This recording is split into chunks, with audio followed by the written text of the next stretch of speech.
It was a turbulent time. I had just left graduate school. My father was an immigrant to the country, and I had the international bug. I applied to the Peace Corps for French Africa, and naturally they sent me to Afghanistan, where not a lot of French was spoken.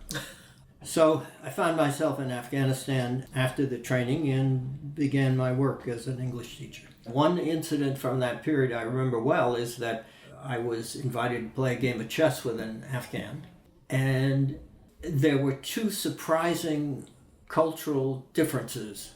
The first one was that there were certain moves that were made by the knight and the king which weren't the same as Western chess. I believe that it's an earlier form of chess. The other more interesting difference was that instead of having one opponent, there were 4 opponents. And they were all helping the original opponent. All the Afghans were helping this guy. And I didn't understand it. I got a little bit hot under the collar and I said, "Why are you helping my opponent?" And they said, "Well, he's a friend of ours. Wouldn't you help a friend?" So I learned what later would become the first dimension of Hofstede's original 4 dimensions of cultural differences. Geert Hofstede, who was the leading researcher in the field of cross-cultural differences, and that's the difference between individualism and collectivism. And I, being a very individualistic American, thought everybody was, especially at that point in my life. And I learned immediately at that chess table that there was quite a different approach that I was about to walk into. But one characteristic I had, again related to this cross-cultural area, is that I was really a type A personality. I was always trying to meet the Afghans I was supposed to meet to set up classes or to do this or that or whatever, and they would never be there. I was confused by this, and then an Afghan guy took me and said, "Well, we're going to go to a tea house together." I said, "Why?" "I got things to do, important things to do." And he said, "We're going to a tea house." So he sat me down, and 4 hours later, we were still sitting there, and I had calmed down. I'd not only calmed down, but he taught me a lesson, which was, in Afghanistan, you must take time for contemplation, and you must take time for things other than meetings.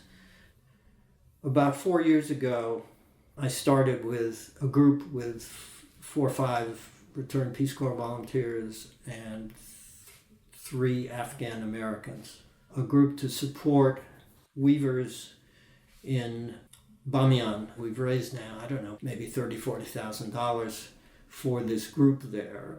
They have the loom, they're producing better quality material and much more of it than they ever have before.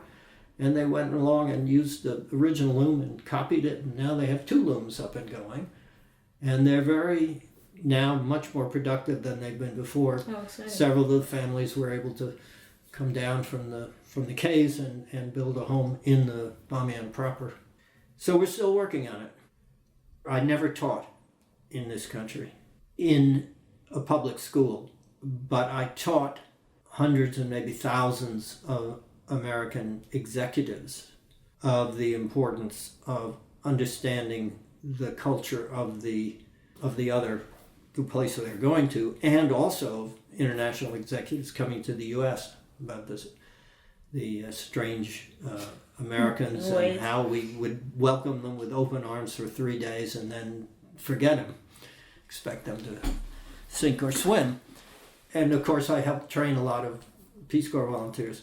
So I think there was a dispersion of that third goal into American corporate life. I mean, the old days we were the ugly Americans.